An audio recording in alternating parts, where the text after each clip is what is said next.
പിതാവിൻ്റെയും പുത്രൻ്റെയും പരിശുദ്ധാത്മാവിൻ്റെയും നാമത്തിൽ ആമേൻ. എൻ്റെ പ്രിയപ്പെട്ടവരെ, ഇന്ന് മെയ് 1 തീയതി മാതാവിൻ്റെ മാസം മെയ് മാസം തുടങ്ങിയാണ്. നമ്മൾ മെയ് മാസ റാണി എന്ന് പറയും. ഈ ആധ്യാത്മികതയുടെ ഏറ്റവും വലിയ ശക്തി മാധ്യസ്ഥം, അമ്മയുടെ മാധ്യസ്ഥം നിങ്ങൾക്ക് ലഭിക്കട്ടെ എന്ന് പ്രാർത്ഥിക്കാം. അമ്മേ പരിശുദ്ധ അമ്മേ, അമ്മേ പരിശുദ്ധ ദൈവമാതാവേ, കൃപാസനത്തിലൂടെ ഞങ്ങൾക്കും ഞങ്ങളുടെ ദേശത്തിനും അമ്മ മധ്യസ്ഥം തേടി തന്ന എല്ലാ അനുഗ്രഹങ്ങൾക്കും കൃപകൾക്കും ഞങ്ങളിപ്പോൾ ഹൃദയം നിറഞ്ഞ നന്ദി പറയുന്നു. അമ്മേ പരിശുദ്ധ ദൈവമാതാവേ, 2004 ഡിസംബർ 7 തീയതി ഉച്ചകഴിഞ്ഞ് 2:30 കൃപാസനത്തിൽ സംഭവിച്ച അമ്മയുടെ പ്രത്യക്ഷപ്പെടലിനെ കുറിച്ച് തിരുസഭയ്ക്ക് സമർപ്പിച്ചിരിക്കുന്ന പഠനരേഖകളുടെ മേൽ സഭാത്മകമായ പഠനം ആരംഭിക്കുവാൻ ഞങ്ങൾ പ്രാർത്ഥിക്കുന്നു. അമ്മേ പരിശുദ്ധമേ, ഭൂസ്വർലോകങ്ങളുടെ രാജ്ഞിയായ അങ്ങേയ്ക്ക് ഭൗമ സംരക്ഷണത്തിനായി പ്രപഞ്ച പ്രകൃതിയെ തന്നെ തിരുസഭ പ്രതിഷ്ഠിക്കുവാൻ ഈ പ്രത്യക്ഷീകരണം വഴി ഇടയാക്കിയണമേ. പരിശുദ്ധമേ, ജപമാല മാതാവേ, സകല കൃപാസനം പ്രാർത്ഥനകളോടും ചേർത്ത് ഞങ്ങളിപ്പോൾ പ്രാർത്ഥിക്കുന്ന ഈ കുടുംബത്തിന്റെ പ്രത്യേക നിയോഗം മക്കളെ.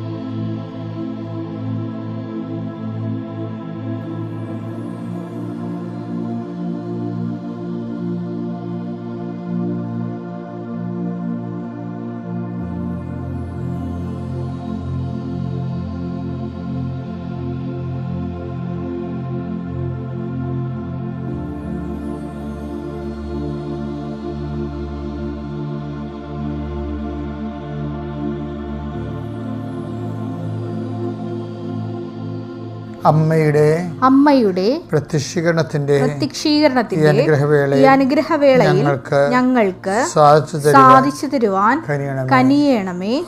ആമേൻ. വിശ്വാസ പ്രമാണം. സർവശക്തനായ പിതാവും ആകാശത്തിന്റെയും ഭൂമിയുടെയും സൃഷ്ടാവുമായ ദൈവത്തിൽ ഞാൻ വിശ്വസിക്കുന്നു. അവിടുത്തെ ഏകപുത്രനും ഞങ്ങളുടെ കർത്താവുമായ ഈശോമിശിഹായിലും ഞാൻ വിശ്വസിക്കുന്നു.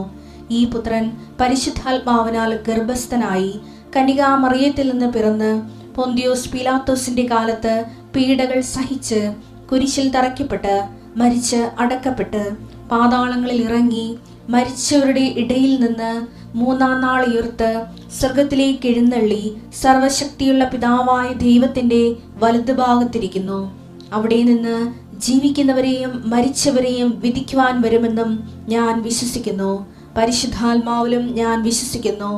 വിശുദ്ധ കത്തോലിക്കാ സഭയിലും പുണ്യവാന്മാരുടെ ഐക്യത്തിലും പാപങ്ങളുടെ മോചനത്തിലും ശരീരത്തിന്റെ ഉയർപ്പിലും നിത്യമായ ജീവിതത്തിലും ഞാൻ വിശ്വസിക്കുന്നു. ആമേൻ. സ്വർഗ്ഗസ്ഥനായ ഞങ്ങളുടെ പിതാവേ, അങ്ങയുടെ നാമം പൂജിതമാകണമേ. അങ്ങയുടെ രാജ്യം വരണമേ. അങ്ങയുടെ തിരുമനസ് സ്വർഗത്തിലെ പോലെ ഭൂമിയിലും ആകണമേ. അന്നു വേണ്ടുന്ന ആഹാരം ഇന്ന് ഞങ്ങൾക്ക് തരണമേ. ഞങ്ങളോട് തെറ്റ് ചെയ്യുന്നവരോട് ഞങ്ങൾ ക്ഷമിക്കുന്നത് പോലെ ഞങ്ങളുടെ തെറ്റുകൾ ഞങ്ങളോടും ക്ഷമിക്കണമേ. ഞങ്ങളെ പ്രലോഭനത്തിൽ ഉൾപ്പെടുത്തരുതേ, തിന്മയിൽ ഞങ്ങൾ രക്ഷിക്കണമേ. ആമേൻ. നന്മ നിറഞ്ഞ മറിയമേ, സ്വസ്തി. കർത്താവ് അങ്ങയുടെ കൂടെ സ്ത്രീകളിൽ അങ്ങ് അനുഗ്രഹിക്കപ്പെട്ടവളാകുന്നു. അങ്ങയുടെ ഉദരത്തിൻ ഫലമായി ഈശോ അനുഗ്രഹിക്കപ്പെട്ടവനാകുന്നു. പരിശുദ്ധ മറിയമേ, തമ്പുരാന്റെ അമ്മേ, പാപികളായ ഞങ്ങൾക്ക് വേണ്ടി ഇപ്പോഴും ഞങ്ങളുടെ മരണസമയത്തും തമ്പുരാനോട് അപേക്ഷിക്കണമേ. ആമേൻ. കർത്താവേ, നിന്റെ ഉന്നതമായ നാമത്തിന് സ്തോത്രം ചെയ്യുന്നു. കർത്താവേ, നിന്റെ വിശുദ്ധ പൗരോഹിത്യത്തെ മഹത്വപ്പെടുത്തണമേ. കർത്താവേ, സഭയിലുള്ള സാന്നിധ്യം പ്രകടമാക്കണമേ. 39 വർഷം ഞാൻ അർപ്പിച്ച കുർബാനയുടെ യുഗതിയാൽ കൃപാസ്ഥാനത്താറെ ജീവനോടെ പ്രത്യക്ഷപ്പെട്ട പരിശുദ്ധ അമ്മയുടെ മാധ്യസ്ഥതയിലെ കൃപാസ്ഥാനത്താറെ നടന്ന 10,000-കണക്കിന് ആരാധന ശക്തിയാൽ പിതാവിൻ്റെയും പുത്രൻ്റെയും പരിശുദ്ധ നാമത്തിൽ നീ അനുഗ്രഹിക്കപ്പെടട്ടെ. നിന്റെ കുടുംബം അനുഗ്രഹിക്കപ്പെടട്ടെ. നിന്റെ ഉദ്യമങ്ങളും യാത്രകളും അനുഗ്രഹിക്കപ്പെടട്ടെ. കർത്താവ്, രോഗികൾക്ക് വേണ്ടി പ്രാർത്ഥിക്കുന്ന നിശ്ചയെ കർത്താവ് രോഗികൾ ഉപയോഗിക്കുന്ന മരുന്ന് ഘട്ടം ഘട്ടമായി കുറഞ്ഞു കൊണ്ടുവരുവാനും രോഗങ്ങളെ സുഖപ്പെടുത്താനും വേണ്ടി അവർ സമർപ്പിക്കുന്ന കർത്താവെ, കിടപ്പ് രോഗികളായിട്ട് കിടക്കയിൽ കിടന്ന് മനസ്സും അടുത്തവരെ സംബന്ധിച്ച് പ്രാർത്ഥിച്ചേ. കർത്താവിൻ്റെ വിശുദ്ധമായ രക്തം അവരെ തളിക്കപ്പെടുകയും പ്രാർത്ഥനയുടെ ശക്തിയാൽ അത് അത്ഭുതകരമായി സുഖപ്പെടുകയും ആ ജീവിതത്തിലോട്ട് ഇറങ്ങി വരികയും ചെയ്യട്ടെ എന്ന് പ്രാർത്ഥിക്കുന്ന നിശ്ചയെ. കർത്താവ് മക്കളെ എല്ലാം സംബന്ധിച്ച് പ്രാർത്ഥിക്കുന്നു, റിസൾട്ട് പ്രതീക്ഷിക്കുന്നതിനെ സംബന്ധിച്ച് പ്രാർത്ഥിക്കുന്നു, അവർ സങ്കടപ്പെടാൻ ഇടയാക്കില്ലെന്ന് പ്രാർത്ഥിക്കുന്നു, അവർക്ക് ഉന്നതമായ വിദ്യാഭ്യാസത്തിനുള്ള യോഗ്യത കൈവരിക്കാൻ ഇടയാക്കാൻ പ്രാർത്ഥിക്കുന്നു. കർത്താവ് അനുദിന ജീവിതത്തിൻ്റെ പ്രയാസങ്ങളിൽ ജീവിക്കുന്നവരെ, സാമ്പത്തികമായ ക്ലേശങ്ങൾ വലയുന്നവർ, തൊഴിൽപരമായ നഷ്ടത്താലും തൊഴിൽപരമായ തടസ്സങ്ങൾ അനുഭവിക്കുന്നവർ എൻ്റെ കർത്താവിനുമായ നാമത്തിൽ സഭയുടെ അധികാരത്തിൽ കുരിശിൻ്റെ അടയാള ദിവസത്തെ അനുഗ്രഹിക്കപ്പെടട്ടെ. കർത്താവ് വിദേശ നാടുകളിൽ താമസിക്കുന്ന മക്കൾ, വിസ, അതുപോലെ തന്നെ PR ഇങ്ങനെയുള്ള കാര്യങ്ങൾക്കെല്ലാം സാങ്കേതികവും ആ രാജ്യത്തെ നിയമപരമായുള്ള തടസ്സങ്ങൾ സൃഷ്ടിക്കുന്ന സങ്കടങ്ങളും വ്യാകുലങ്ങളിൽ നിന്നും അവർ മോചനം പ്രാപിക്കാൻ വേണ്ടി പരിശുദ്ധ ദേവമാതാവിനെ ഏൽപ്പിച്ച് പ്രാർത്ഥിക്കുന്നു. എൻ്റെ കർത്താവിന് ഉന്നതമായ നാമത്തിൽ സഭയുടെ അധികാരത്തിൽ കുരിശിൻ്റെ അടയാളത്തിൽ നിൻ്റെ വഴിയാത്രകളെയും യാത്ര ലക്ഷ്യങ്ങളെയും അതിൻ്റെ നിവർത്തിയെയും പരിശുദ്ധ ദേവമാത സമർപ്പിച്ചുകൊണ്ട് പ്രാർത്ഥിക്കുന്നു. ഇന്ന് രാത്രി നീ തിരികെ വരുമ്പോൾ നീ പോകുന്ന എല്ലാ ഉദ്യമങ്ങൾക്കും ആശ്വാസമായ മറുപടി നിനക്ക് നിൻ്റെ കടപ്പെട്ടവരോട് പറയാനുണ്ടാകുന്ന രീതിയിൽ കർത്താവ് നിന്നെ അനുഗ്രഹിക്കേണ്ട പ്രാർത്ഥിക്കുന്നു. നിൻ്റെ കഴിവിനാൽ അല്ലാതെ നടക്കുന്ന, നിൻ്റെ കഴിവ് കൊണ്ട് നടക്കാത്ത അനേകം കാര്യങ്ങളുണ്ട്. അതെല്ലാം മെരിട്ട് കൊണ്ടല്ലാതെ ഗ്രേസ് കൊണ്ടും കൃപ കൊണ്ടും നടക്കാൻ കർത്താവിൻ്റെ മാതാവിൻ്റെ മധ്യസ്ഥത്തിൽ യേശുവിൻ്റെ നാമത്തിൽ കൃപ ധരിപ്പിക്കണമെന്ന് പ്രാർത്ഥിക്കുന്നു. കർത്താവ് കടകമ്പോളങ്ങൾ നടത്തുന്നവർ, അതുപോലെ ഏജൻസികൾ നടത്തുന്നവർ, വിദ്യാഭ്യാസ സ്ഥാപനങ്ങൾ നടത്തുന്നവർ, ആ സ്ഥാപന സംബന്ധമായ കുട്ടികളില്ലാത്ത അവസ്ഥകൾ, കുട്ടികൾ ഉണ്ടാകുന്നതിന് വേണ്ടി പ്രാർത്ഥിച്ചുകൊണ്ടിരിക്കുന്നതിന് വേണ്ടി ഡിവിഷൻ ഫാൾ ഉണ്ടാകുന്ന വിഷയങ്ങൾ അതെല്ലാം സമർപ്പിച്ച് പ്രാർത്ഥിക്കുന്നു. അതിന് എന്തിലെല്ലാം വേണ്ടിയാണോ ജനങ്ങൾ ഉടമ്പടി എടുത്തിരിക്കുന്നത് ആ മേഖലയെല്ലാം ദൈവത്തിൻ്റെ കരുണയും ശക്തിയും കർത്താവിൻ്റെ കൃപയും സമർപ്പിച്ച് കർത്താവ് തൊഴിൽ അരിമേടിക്കുന്ന മാർഗങ്ങൾ മുട്ടിപ്പോകാതിരിക്കാൻ വേണ്ടി പരിശുദ്ധ ദേവമാതാവിനെ ഏൽപ്പിക്കുന്നു. എൻ്റെ കർത്താവിനുമായ നാമത്തിൽ വിസ, ഇൻ്റർവ്യൂ, ടെസ്റ്റ്, പരീക്ഷ, യോഗ്യതാ പരീക്ഷ, മത്സര പരീക്ഷ എന്നിവയിൽ പങ്കെടുക്കുന്നവരും അതുപോലെ പങ്കെടുത്തതിന് ശേഷം റിസൾട്ട് പ്രതീക്ഷിക്കുന്നവരും പരിശുദ്ധ ദേവമാതാവിൻ്റെ മാധ്യസ്ഥനേക്ക് അനുകൂലമായ റിസൾട്ട് ലഭിക്കാൻ വേണ്ടി പ്രാർത്ഥിക്കുന്നു. എൻ്റെ കർത്താവിനുമായ നാമത്തിൽ സഭയുടെ അധികാരത്തിൽ കുരിശിൻ്റെ അടയാളത്തിൽ ഇന്ന് നീ ഇടപെടുന്ന നിൻ്റെ സംസാരങ്ങൾ, അതുപോലെ തന്നെ നിൻ്റെ എല്ലാ ജോലികളും, നിൻ്റെ ഇടപെടലുകൾ, നിൻ്റെ സംസർഗങ്ങൾ, അതുപോലെ തന്നെ നിൻ്റെ കയ്യൊപ്പുകൾ, നിൻ്റെ എഴുത്തുകുത്തുകൾ, നിൻ്റെ മെസ്സേജുകൾ എല്ലാം കർത്താവ് ആശീർവദിക്കുകയും നിനക്ക് അനുകൂലമാക്കി തീർക്കുകയും ചെയ്യട്ടെ. നിത്യം പിതാപുത്രനും പരിശുദ്ധ സർവ്വീശ്വരൻ നീക്കുക. ആമേൻ. എൻ്റെ പ്രിയപ്പെട്ടവരെ, പ്രാർത്ഥനാ ജീവിതത്തിൽ നമ്മൾ ശ്രദ്ധിക്കേണ്ട ഒരു കാര്യം, എപ്പോഴും നമ്മൾ പ്രാർത്ഥിക്കുമ്പോൾ കൂടുതൽ ഫോക്കസ് കൊടുക്കേണ്ടത് ദൈവം പ്രാർത്ഥനകൾക്ക് ഉത്തരം നൽകുന്നത് 2 ബേസ്മെൻറ്റിലാണ് പലപ്പോഴും. ഒന്ന്, നീ പറഞ്ഞ ഈ കാര്യവും ഞാൻ നിറവേറ്റിത്തരും. പുറപ്പാട് 33:17. കർത്താവ് മോശയോട് പറഞ്ഞു, നീ ആവശ്യപ്പെട്ട ഈ കാര്യവും ഞാൻ ചെയ്യും. എന്തെന്നാൽ നീ എന്റെ പ്രീതി നേടിയിരിക്കുന്നു. നിന്നെ എനിക്ക് നന്നായി അറിയാം. അതായത് ഈ പ്രാർത്ഥിക്കുമ്പോൾ നമ്മൾ ശ്രദ്ധിക്കേണ്ടത് 3 കാര്യങ്ങളാണ്. ഒന്നെന്താണ്, നമ്മൾ ദൈവം എന്താ പറഞ്ഞ മോശയുടെ പ്രാർത്ഥന കേൾക്കാൻ കാരണം എന്താണ്? നീ പറഞ്ഞ ഈ കാര്യം, നീ ആവശ്യപ്പെട്ട ഈ കാര്യവും ഞാൻ നിറവേറ്റിത്തരാം. ഇത് ഉടമ്പടിയുടെ നേരെ ഓപ്പോസിറ്റായിട്ടുള്ളൊരു പ്രവർത്തനമാണ്. ഉടമ്പടി എന്ന് പറയുന്നത് എന്താണ്? അവൻ പറയണ പോലെ നമ്മൾ ചെയ്യുന്നതാണ്. പക്ഷെ ഇപ്പം അവൻ പറയണ പോലെ നമ്മൾ ചെയ്യുമ്പോൾ സംഭവിക്കണത് എന്താണ്? നമ്മൾ പറയണ പോലെ ദൈവം ചെയ്യുന്നതാണ് ഈ പുറപ്പാട് 33:17 അപ്പോൾ അതിനുള്ള സാധ്യതയുണ്ട്.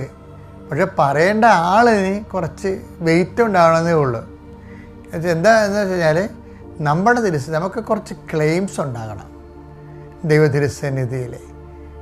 അതായത് നമ്മളെപ്പോഴും ശ്രദ്ധിക്കേണ്ടത് ഒരു കേവലം മനുഷ്യൻ അല്ല വിശ്വാസി എന്നതിനേക്കാളുപരി ദൈവം വിശ്വാസിക്ക് അതൊരു സ്റ്റാറ്റസാണ്. പക്ഷെ വളരെ നിങ്ങൾ ഭൂമിയുടെ അതിർത്തികൾ വരെ എൻ്റെ തിരുവുത്ഥാനത്തിൻ്റെ വിശ്വാസിയായിരിക്കും എന്നല്ല പറഞ്ഞത്. എന്താ കാര്യം? സാക്ഷികളായിരിക്കും. അതാണ് പ്രശ്നം. അത് സ്റ്റാറ്റസാണ്. Take the word of God. അപ്പോസ്തല പ്രവർത്തനം 1:8. എന്നാൽ പരിശുദ്ധാത്മാവ് നിങ്ങളുടെ മേൽ വന്നു കഴിയുമ്പോൾ നിങ്ങൾ ശക്തി പ്രാപിക്കും. ജെറുസലേമിലും യൂദയ മുഴുവനിലും സമരിയായിലും ഭൂമിയുടെ അതിർത്തികൾ വരെയും നിങ്ങൾ എനിക്ക് സാക്ഷികളായിരിക്കുകയും ചെയ്യും. ഭൂമിയുടെ അതിർത്തികൾ എന്നൊക്കെ പറയുമ്പോൾ നമ്മളോർക്കും അന്നത്തെ ഭൂമിയിൽ അമേരിക്കയിലല്ലോ, തെക്കേ അമേരിക്കയിൽ, ആസ്ട്രേലിയയിലോ ഒന്നുമില്ല അന്നത്തെ ഭൂമിയിൽ, അറിയത്തില്ല. അപ്പോൾ ഭൂമിയെന്ന് ബൈബിളൊക്കെ പറയുമ്പോൾ വെച്ച് കഴിഞ്ഞാൽ നമ്മൾ നടന്ന് എത്തണ സ്ഥലമില്ലേ, എവിടെയാണ് നമ്മുടെ യാത്ര അവസാനിക്കുന്നത്, ജീവിതയാത്ര അവസാനിക്കുന്നത്, അവിടെ വെച്ച് നമ്മുടെ ഭൂമി തീരുകയാണ്. അപ്പം നമ്മുടെ ജീവിതത്തിൻ്റെ അവസാനം വരെയാണ് നമ്മൾ സാക്ഷികളാകേണ്ടത്. അതിൻ്റെ അടുത്ത് വെച്ചാൽ ഇടയ്ക്കുള്ള ഗ്യാപ്പ് ദൈവം അക്സെപ്റ്റ് ചെയ്യുന്നില്ല. അതൊരു ഭയങ്കര സീരിയസ് വിഷയമാണ്. പല ആൾക്കാർക്കുള്ള ഏറ്റവും വലിയ പ്രശ്നം ഈ ഭയങ്കരമായ സാക്ഷ്യത്തിന് ഭയങ്കര ഗ്യാപ്പ് വരുന്നുണ്ട്. കുറേ ആൾക്കാർക്ക് പെട്ടെന്ന് ഒരു ദൈവികമായ കൃപയും എന്തെങ്കിലും കാര്യമൊക്കെ നടന്നു കഴിയുമ്പോൾ പെട്ടെന്നൊരു ഉത്സാഹവും ഒരു ഓടിപ്പിടുത്തവും ഒരു ഉത്രാടപ്പാച്ചിലും ഒക്കെ എന്നൊക്കെ പറഞ്ഞ പോലെ ഒരു ധൃതിയൊക്കെ കാണും ആധ്യാത്മിക കാര്യങ്ങൾക്ക്. കുറച്ച് കഴിയുമ്പോൾ അത് കെട്ടുപോകും. അപ്പോൾ അത് ജെനുവിനല്ല ശരിക്കും പറഞ്ഞാൽ. അത് ആ വസ്തു അടിസ്ഥാനപ്പെടുത്തിയിട്ടുള്ള വിഷയാധിഷ്ഠാനമായിട്ടുള്ള തൽക്കാലത്തേക്കുള്ളൊരു ആവേശമാണ് ശരിക്കും. അപ്പോൾ അങ്ങനെയല്ല. ഇതിൻ്റെ അകത്ത് വരുന്നൊരു വിഷയം എന്ന് പറയുന്നത് താൽക്കാലിക ആവശ്യങ്ങൾക്ക് ആധ്യാത്മികതയിൽ വലിയ പ്രസക്തിയില്ല. കാര്യം അത് വലിയ ആവശ്യം കാണിച്ചില്ലെങ്കിലും സ്ഥായിയായ ഒരു നിലനിൽപ്പ് ജീവിതത്തിൻ്റെ അവസാനം വരെ ഉണ്ടാകുന്നതാണ് ശരിക്കും കരുത്തുള്ള സാക്ഷ്യം. അത് വിശ്വാസമല്ല, സാക്ഷ്യമാണ്. ഓരോരോ ഇൻസിഡൻറ്റും എന്തിനുള്ളതാണ്? സാക്ഷ്യത്തിനുള്ളതാണ് ഇൻസിഡൻ്റ് ആവുള്ളത്. അപ്പം അങ്ങനെ വരുമ്പോൾ എന്ത് പറ്റും? നമ്മളുടെ ക്ലെയിമും കലിബറും വർദ്ധിക്കും. നമ്മുടെ പേര് കേട്ടാൽ മതി. ദൈവം ഇപ്പം നമ്മൾ യേശുക്രിസ്തുവിൻ്റെ ഇപ്പം നമ്മൾ അപ്പോസ്തലന്മാർ പ്രാർത്ഥിക്കുന്നത് എന്താണ്? യേശുക്രിസ്തുവിൻ്റെ നാമത്തിൽ അടയാളങ്ങൾ സംഭവിക്കട്ടെ എന്നാണ്. അപ്പോസ്തല പ്രവർത്തനം 4:30 വായിച്ചേ. അവിടുത്തെ പരിശുദ്ധദാസനായ യേശുവിന്റെ നാമത്തിൽ രോഗശാന്തിയും അടയാളങ്ങളും അത്ഭുതങ്ങളും സംഭവിക്കുന്നതിനായി അവിടുത്തെ കൈകൾ നീട്ടണമേ. യേശുക്രിസ്തുവിന്റെ നാമത്തെ ഹോണർ ചെയ്യുന്ന ജീവിതം ജീവിക്കുന്ന എല്ലാവരിലൂടെയും ദൈവം അടയാളങ്ങൾ കാണിക്കും. അതിനകത്ത് രോഗശാന്തി ഉണ്ട്. അപ്പോൾ അത് അങ്ങനെ വരുമ്പോൾ നിങ്ങൾ ചില വന്ന ബുദ്ധികൾ പറയും ഇനിയിപ്പോൾ ആശുപത്രി ആവശ്യമില്ല എന്ന് പറയും. അങ്ങനെയല്ല. എന്നുവെച്ചാൽ കർത്താവിൻ്റെ അടയാളം കാണിക്കുന്നതിൻ്റെ ഉദ്ദേശം യേശുക്രിസ്തുവിലൂടെ ജനങ്ങൾ അടയാളം കണ്ട് വിശ്വസിച്ച് രക്ഷ പ്രാപിക്കുന്നതിനാണ്. വിശ്വസിച്ച് എന്തിനാണ് ചെയ്യേണ്ടത്? വിശ്വസിക്കുന്നത് എന്തിനാണ്? രക്ഷ പ്രാപിക്കാനാണ്. യോഹന്നാന്റെ സുവിശേഷം 20:31. എന്നാൽ ഇവ തന്നെയും എഴുതപ്പെട്ടിരിക്കുന്നത് യേശു ദൈവപുത്രനായ ക്രിസ്തുവാണെന്ന് നിങ്ങൾ വിശ്വസിക്കുന്നതിനും അങ്ങനെ വിശ്വസിക്കുക നിമിത്തം നിങ്ങൾക്ക് അവന്റെ നാമത്തിൽ ജീവൻ ഉണ്ടാകുന്നതിന് വേണ്ടിയാണ്. രക്ഷ പ്രാപിക്കുന്നതിന് വേണ്ടിയാണ്. അപ്പോഴും നമ്മൾ എപ്പോഴും ശ്രദ്ധിക്കേണ്ട കാര്യം ഈ രക്ഷയെക്കുറിച്ചാണ് ഇപ്പോഴും പലരും മൗനം പാലിക്കുന്നത്. നമ്മൾ കരുണയെക്കുറിച്ച് വാതോരാതെ സംസാരിക്കും. കാര്യം അത് ജനങ്ങളുടെ ഇടയിലെല്ലാം അപ്ലോസ് കിട്ടും. പക്ഷേ യേശുവിൻ്റെ നിത്യരക്ഷയെക്കുറിച്ച് നമ്മൾ സായിപ്പിനെ കാണുമ്പോൾ കവാത്ത് മറക്കും, പറയത്തില്ല. കാര്യം അത് അപ്ലോസ് കിട്ടത്തില്ല. അപ്പം നമ്മളെ സംബന്ധിച്ചിടത്തോളം നമ്മളെ ആസ്തി വർദ്ധിപ്പിക്കുന്നതും യേശുക്രിസ്തുവിനെ കൈമാറുന്നതിലൂടെയാണ്. നമ്മൾ കൈമാറിയില്ലെങ്കിൽ വേറെ ആരും ഈ കാലഘട്ടത്തിൽ കൈമാറാനില്ല. അപ്പോൾ ഈ കാലഘട്ടത്തിൽ ദൈവം എന്നെ തിരഞ്ഞെടുത്തിരിക്കുന്നുള്ള ബോധം നിനക്കുണ്ടാവണം. അപ്പോൾ ഞാൻ ഈ ദിവസങ്ങളെല്ലാം വായിച്ചുകൊണ്ടിരുന്നത് ചാവറയച്ചൻ്റെ പുസ്തകങ്ങളാണ്. ചാവറയച്ചൻ്റെ നാളാഗമങ്ങൾ, ചാവറയച്ചൻ്റെ സമ്പൂർണ്ണ കൃതികൾ, ചാവറയച്ചൻ്റെ കത്തുകൾ, ഇതൊക്കെയാണ് ഞാൻ വായിച്ചുകൊണ്ടിരുന്നത്. ചാവറയച്ചൻ ശരിക്കും പറഞ്ഞാൽ വിശുദ്ധൻ നിനക്കുള്ളവരി ഒരു ദൈവദാസനാണ്. നമ്മുടെ ഇവിടുത്തെ ഈ ശ്രേണികളിൽ ചിലപ്പോൾ ദൈവദാസൻ ആദ്യത്തെ പടിയും പിന്നെയാണ് വിശുദ്ധയൊക്കെ ഉണ്ട്. പക്ഷേ ബേസിക്കായിട്ട് ഏറ്റവും വലിയ സ്റ്റാറ്റസ് എന്താണ്? ഒരു സുവിശേഷക്കാരന് കിട്ടേണ്ട ഏറ്റവും വലിയ സ്റ്റാറ്റസ് അവൻ ദൈവദാസനാണ്. സകലദാസനെ പോലെ ഇപ്പോൾ റോക്കോസൊക്കെ വരുന്ന കാലത്ത് ഓരോ പള്ളികളിലും പോവുകയും ജനങ്ങളെ അത് റോമിലേക്കൊക്കെ എഴുതുന്നത് എന്ത് സങ്കടത്തോടെയാണെന്നറിയാമോ?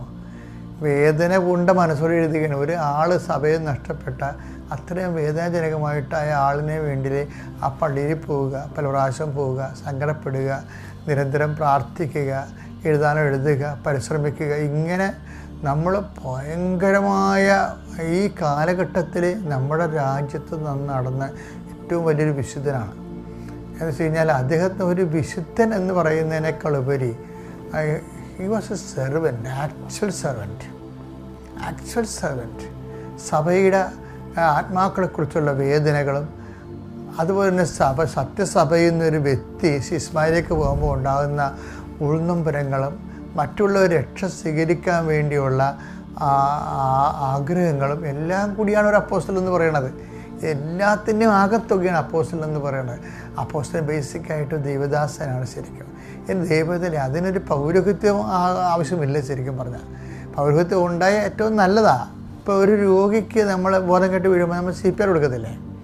അപ്പോൾ ആർക്കും അത് കൊടുക്കാം, പക്ഷേ ആൾക്കാർ രക്ഷപ്പെടും. പക്ഷേ ഒരു നേഴ്സോ ഒരു ഡോക്ടറോ ആണെങ്കിൽ കുറച്ചുകൂടി സ്കിൽഫുള്ളാണ്.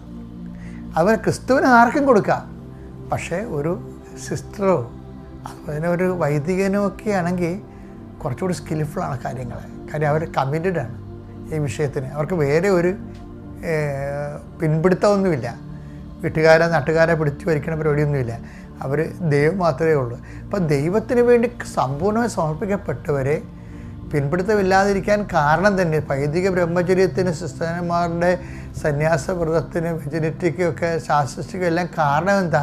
പിൻപിടുത്തങ്ങളില്ലാതെ കർത്താവിനെ പ്രഘോഷിക്കാനുള്ള അവസരം, ജ്വലിപ്പ് നിലനിൽക്കാൻ വേണ്ടിയാണ്. അപ്പം അതുകൊണ്ട് വൈദിക സന്യാസിതരും അതുപോലെ അന്മേനികളും എപ്പോഴും ചെയ്യണം, ദൈവത്തിന് സ്നേഹം. നിങ്ങളുടെ പേര് കേട്ടാൽ മോസസിനോട് പറയണ പോലെ പറയണം, നീ ആവശ്യപ്പെട്ട ഈ കാര്യവും ഞാൻ നിനക്ക് ചെയ്തു തരും. കാര്യം എന്താ?